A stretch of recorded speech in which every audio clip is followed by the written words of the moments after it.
Hi everyone. Today we're talking book promotion. Unless you are incredibly lucky and you get signed up by a big name publisher who has the ability to assign a massive marketing budget to your book, the chances are you'll be expected to do a lot of legwork when it comes to promoting your book, getting the word out there and helping people discover you as a writer. I can probably do a whole series of videos on different ways you can do this. I want to talk about conventions today. Now, I write science fiction and fantasy, so one way that I get out there and talk to people, engage with new readers, is through conventions, sci-fi and fantasy conventions. There are a lot of different types of conventions and some have a particular focus. There are some which are fairly book-centric, they get a lot of authors attending, they get editors, publishers, and a lot of the content is related to books. But you get others where they're more around films or gaming or comic books. So you could go to a convention where a lot of the emphasis is on meeting TV and film stars and getting their autographs. You're going to, in general, have more success at a book-centric event if you're selling a book than at a film-centric event. But that said, there are overlaps and there's nothing stopping you doing a mixture of both. There are also conventions which are targeted to a particular fandom. So if there is a fandom which, generally speaking, it's a good idea to be a part of if you're going to go to one of these conventions, but that has a similar feel or a similar theme or a similar concept to your book, then that could work out for you as well. In terms of book-centric ones, here in the UK a good one is EasterCon. It gets a different name every year and moves around, but it's always over the Easter weekend. And that tends to get a lot of authors and agents and people attending. In fact, I met the publisher of one of my books at an EasterCon. So that was how I connected with him and got my book published. So it is worth going. Whether you're published or not, these can be great for making connections with people. In terms of promoting and selling your books, there are a couple of different approaches. One is to get a table in the dealer's room. Essentially, you buy a spot, you rock up with boxes of books and you sell your books to people who are looking around the dealer's room for stuff to buy. I can probably talk about that for a whole other video. Today I want to talk about the second approach, which is going along as an attendee. And to my mind, this is more fun. You get to see more of the convention, you get to just sort of relax and enjoy yourself. The book promotion is a part of the reason you're there, but it's not the only reason. Going as an attendee, you will probably sell less books at the convention than if you actually go and get a table and you are actively selling for the entire convention. But that said, it can still be useful. It's still a good way of getting known, getting your name out there, and you might see a spike of sales online afterwards, things like that. So it doesn't necessarily have to happen while you are physically there at the convention.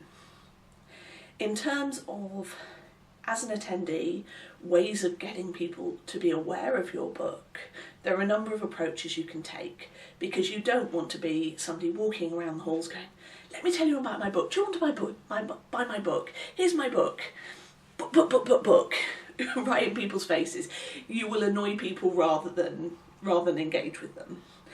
But there are a lot of ways you can either tell people about your book in a less annoying way or encourage them to ask you about the book. One of the main ways that I would recommend is trying to get on the panels, trying to get into the programme for the convention.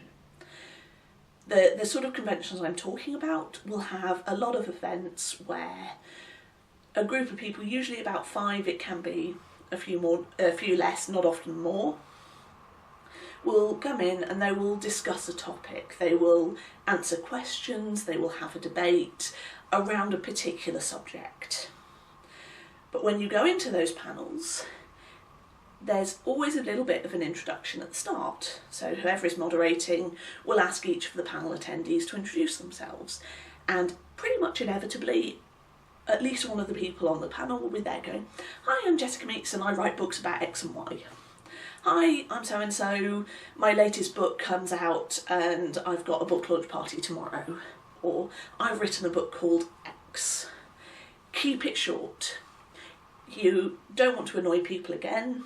They're there for the panel, they're there for the content, so keep it to a sentence, maybe two, who you are, what you write, and then something they can Google later. If you are doing other things at the event, so if you have got a book launch party or a signing or something else at the convention, you can mention that that is going to happen and when it will be. Nobody will mind that. But again, keep it short and sweet. You let people know that you've got this book, you then get on with talking about whatever the panel is about. If people are interested, they can Google it later or they can come up to you afterwards and say, "Hey, you mentioned you had a book. Tell me more about it." That is the situation you want. You want people to come to you and say, "Hey, tell me more." When it comes to these panels, they can be any subject. I've gone on panels talking about the representation of women in Star Wars. It doesn't have to be directly linked to your book, but if it is linked to your book, that's better. So if your book has a bisexual protagonist and there's a panel on bisexual representation, brilliant, you can use your book as an example during the discussions in that panel. Again, keep it short, keep it brief. I would say use it as one example once and then move on. You don't spend the entire panel trying to advertise your book because that's not what people are there to see. That's not what the audience wants. I will keep stressing this point. You do not want to alienate your audience. You do not want to annoy them. You want them to come away feeling that they like you or they would like to get to know more about you and the book. But that's panels. I would strongly recommend it if you feel at all confident about public speaking. Get up there, do a panel, give a talk, do a presentation on a subject, and use the minute at the start where you get to introduce yourself to do a plug for the book. I mentioned signings. This is another great way that you can basically sell your book to people at a convention. If you are traditionally published and your publisher has a table at the convention in the dealer's room, usually it's good to do it in conjunction with that, so they will make a space for you, set aside probably about an hour, it could be slightly more, slightly less, and you go there and you smile at people as they come by. "Hey, are you interested in my book?" In the dealer's room, it's a lot easier to do the sales pitch. "Hey, let me tell you about my book," because they are in there looking for stuff to buy. They're not going to mind so much you selling to them in that direct way. But be prepared to talk to people, chat with people, have a stack of books there, advertise the signing ahead of time. As I said, if you're on a panel, mention when the signing will happen, mention it on social media, have a sign up on the table, and you can have that time to actively sell, but then you get to enjoy the convention the rest of the time. It really is the best of both worlds. You get the selling bit and the fun attendee bit. If you are self-published or if your publisher doesn't have a table in the dealer's room, you can still probably do a signing. In this case, talk to the convention organisers, talk to the people who are in charge of managing the programme and the schedule, because they will usually have a space for author signing if it's a book-centric event. Those that are more sort of film and TV show based might not, but a book-centric convention will usually have a space for signings.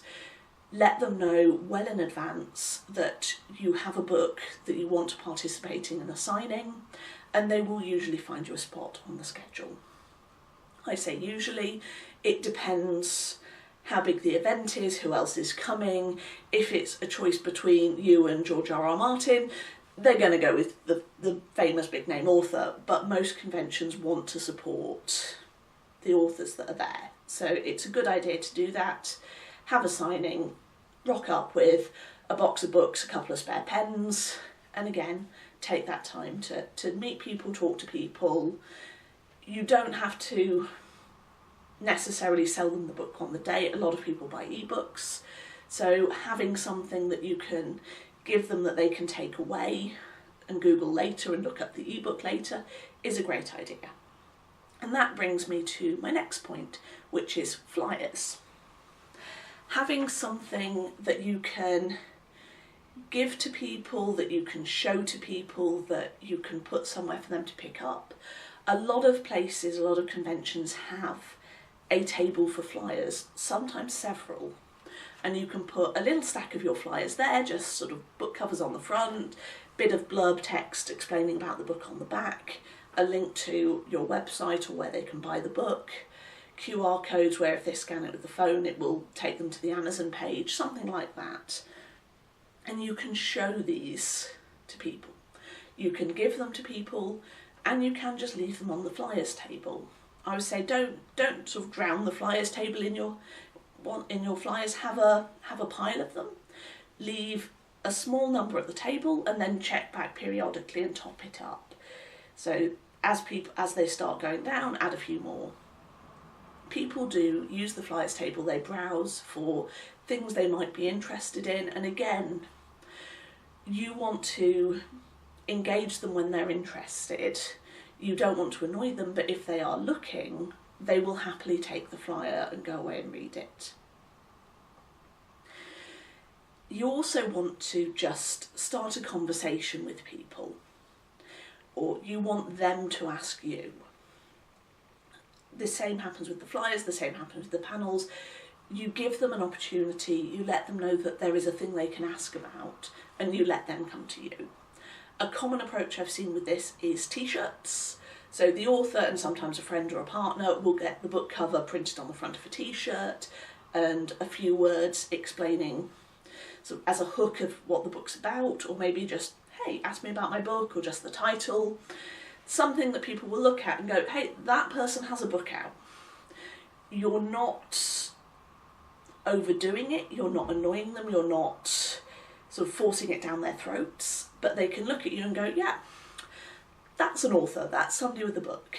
And if they like the look of the cover, if the hook line hooks, if they want to know more, it's pretty obvious that you are there trying to promote your book.